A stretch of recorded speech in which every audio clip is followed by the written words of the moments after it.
Social মিডিয়াতে একটি বিষয় ব্যাপক আলোড়ন সৃষ্টি করেছে যে মৃত্যুর পরে সকলের সঙ্গে দেখা সাক্ষাৎ হলেও ভাই বোনদের সাথে দেখা সাক্ষাৎ হবে না। বিষয়টা কতটুকু সত্য? এটা আসলে বিষয়টা মোটেও এইভাবে না যেভাবে আমরা দেখেছি। আমার ছেলেও এই বিষয়টা প্রশ্ন করেছে যে আব্বা, আমি কি আমার ছোট বোনটার সাথে আর দেখা হবে না যদি আমি দুনিয়া থেকে চলে যাই? তো এটা প্রত্যেকটা মানুষেরই হৃদয়ে লাগার মতো একটা বিষয়, আসলে দেখা হবে কিনা। এটি খুব বেশি ভাইরাল হওয়াতে এই বিষয়টা নিয়ে কথা বলা আমি দায়িত্ব বলে মনে করছি। আপনারা নিশ্চয়ই যারা দেখেছেন এই বিষয়টি, এটা একটা ভিডিওর মাধ্যমে ছড়িয়ে পড়েছে এবং অনেকেই সেই ভিডিওর সাউন্ডগুলো শুধু ধারণ করে লিপসিং এর মধ্য দিয়ে এটা আরো বেশি ছড়িয়ে দিয়েছে। মৃত্যুর পরে যদি আপনি মুমিন ইমানদার হন তাহলে অবশ্যই আপনি আপনার ভাই আপনার বোন সবার সঙ্গে আপনি দেখা করতে পারবেন। প্রমাণ হচ্ছে কোরআনুল কারীমের সূরা তুর।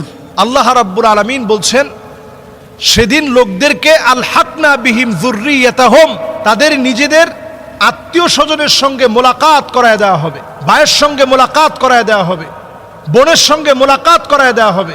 আলহাকনা বিহিম যুররিয়াতাহুম, ভাই তার বোনকে পাবে, বোন তার ভাইকে পাবে।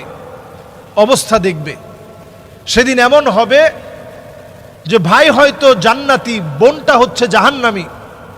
দেখার পরে বলবে যে আল্লাহ, আজকে আমার বোনের গায়ে জাহান্নামের পোশাক কেন? আল্লাহ রাব্বুল আলামিন সেদিন যদি মাফ করে দেন, এটা আল্লাহ রাব্বুল আলামিনের ইচ্ছা। আর যদি মাফ না করেন তাহলে ওই দেখাটাই শেষ। এরপরে যদি আল্লাহ তাআলা দেখান তাহলে ভিন্ন বিষয়। তাহলে বোঝা যায় যে মৃত্যুর পরে ভাই তার বোনকে দেখতে পাবে, বোন তার ভাইকে দেখতে পাবে ইমানদার হলে। ইমানদার হলে দেখা সাক্ষাৎটা খুব স্বাভাবিক থাকবে, মাঝে মাঝেই দেখা সাক্ষাৎ হবে, যখনই মন চাবে